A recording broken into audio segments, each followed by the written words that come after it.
San Marcos capítulo 6. Al irse Jesús de allí, volvió a su tierra y sus discípulos se fueron con él.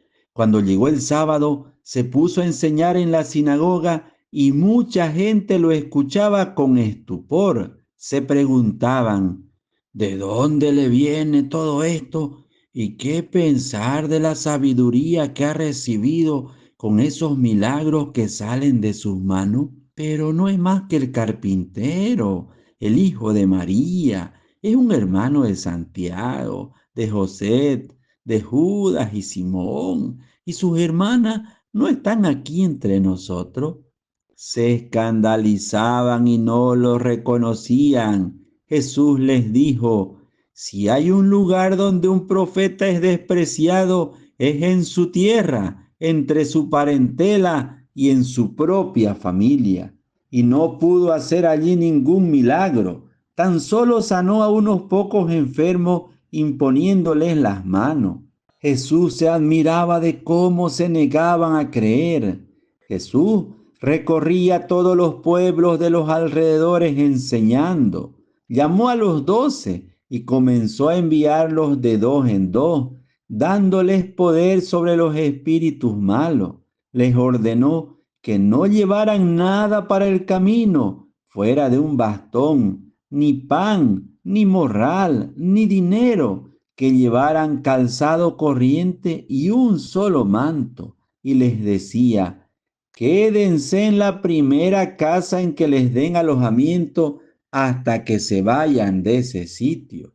Y si en algún lugar no los reciben ni los escuchan, no se alejen de allí sin haber sacudido el polvo de sus pies. Con esto darán testimonio contra ellos.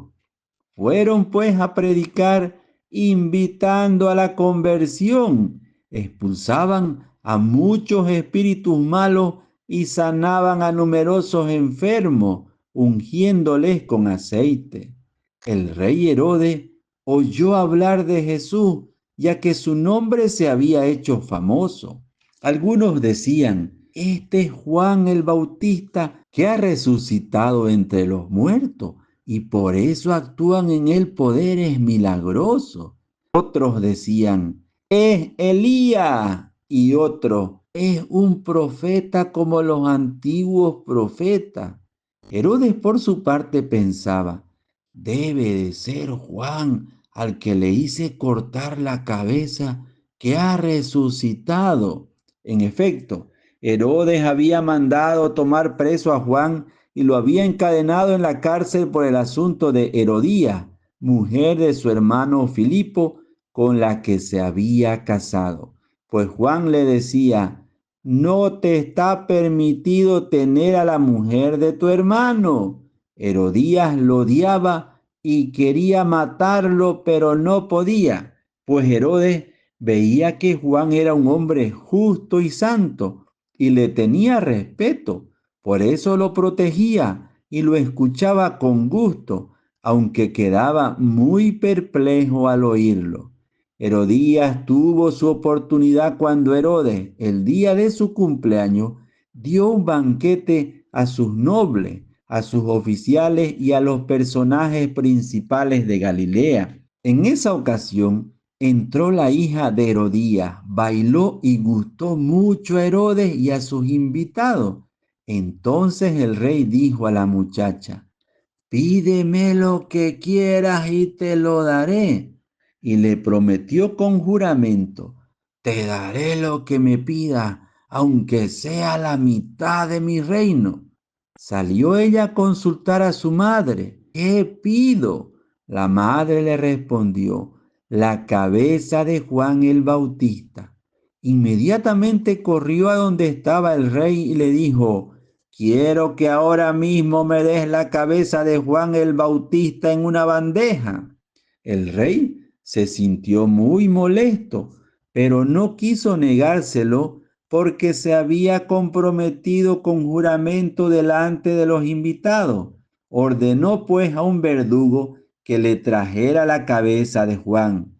Este fue a la cárcel y le cortó la cabeza. Luego, trayéndola en una bandeja, se la entregó a la muchacha y ésta se la pasó a su madre. Cuando la noticia llegó a los discípulos de Juan, vinieron a recoger el cuerpo y lo enterraron. Al volver los apóstoles a donde estaba Jesús, le contaron todo lo que habían hecho y enseñado. Jesús les dijo: vámonos aparte, a un lugar retirado y descansarán un poco, porque eran tantos los que iban y venían que no les quedaba tiempo ni para comer. Y se fueron solos en una barca a un lugar despoblado. Pero la gente vio cómo se iban y muchos cayeron en la cuenta y se dirigieron allá a pie. De todos los pueblos la gente se fue corriendo y llegaron antes que ellos. Al desembarcar, Jesús vio toda aquella gente y sintió compasión de ellos, pues estaban como ovejas sin pastor, y se puso a enseñarles largamente. Se había hecho tarde. Los discípulos se le acercaron y le dijeron: estamos en un lugar despoblado y ya se ha hecho tarde. Despide a la gente para que vayan a las aldeas y a los pueblos más cercanos y se compren algo de comer. Jesús les contestó: denles ustedes de comer. Ellos le dijeron: ¿y quiere que vayamos nosotros a comprar 200 denarios de pan para dárselo? Jesús les dijo: ¿cuántos panes tienen ustedes? Vayan a ver. Volvieron y le dijeron: hay 5 y además hay 2 pescados.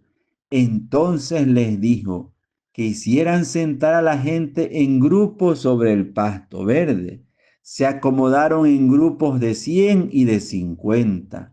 Tomó Jesús los 5 panes y los 2 pescados, levantó los ojos al cielo, pronunció la bendición, partió los 2 panes y los iba dando a los discípulos para que se los sirvieran a la gente. Asimismo, repartió los 2 pescados entre todos. Comieron todos hasta saciarse. Incluso se llenaron 12 canastos con los pedazos de pan, sin contar lo que sobró de los pescados. Los que habían comido eran unos 5,000 hombres. Inmediatamente Jesús obligó a sus discípulos a que subieran a la barca y lo fueran a esperar a Betsaida, en la otra orilla, mientras él despachaba a la gente.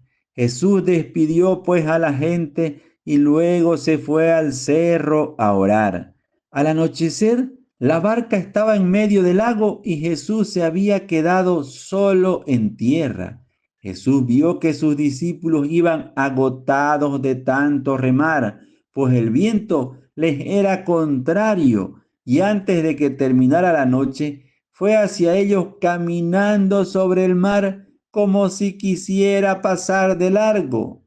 Al verlo caminar sobre el mar, creyeron que era un fantasma y se pusieron a gritar, pues todos estaban asustados al verlo así. Pero Jesús les habló: ánimo, no teman, que soy yo. Y subió a la barca con ellos. De inmediato se calmó el viento, con lo cual quedaron muy asombrados, pues no habían entendido lo que había pasado con los panes. Tenían la mente cerrada. Terminada la travesía, llegaron a Genesaret y amarraron allí la barca.